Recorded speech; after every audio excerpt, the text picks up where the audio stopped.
Hi అండి, good morning అందరికీ. ఈరోజు మార్నింగ్ అయితే నేను పెసరట్ అయితే తిన్నానండి. అది నార్మల్ పెసరట్ అయితే కాదు, స్ప్రౌట్స్తో వచ్చిన పెసరట్ అండి.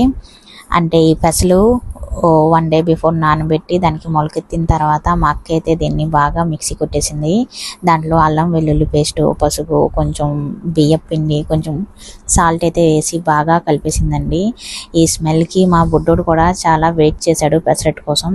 ఇది పెనం మీద వేసి బాగా రోస్ట్ ఎంతవరకు బాగా పెసరట్ వేసి దాని మీద ఉల్లిపాయలు, జీలకర్ర, కొంచెం కారం, కొంచెం రోస్ట్ అవుతుండగా కొంచెం నెయ్యి వేసి బాగా రోస్ట్ అయిన తర్వాత కొంచెం ఆయిల్ కూడా అప్లై చేసిందండి. అంతేనండి, దీని స్మెల్ అయితే వేరే లెవెల్లో ఉంది. మీకు కూడా ఈ పెసరట్ నచ్చుతుందని అనుకుంటున్నాను, అందుకే షేర్ చేశానండి. మీరు కూడా ఇది ఎలా ఉందో టేస్ట్ చేసి నాకైతే కామెంట్ బాక్స్లో మెన్షన్ చేయండి. సబ్స్క్రైబ్ చేయడం మాత్రం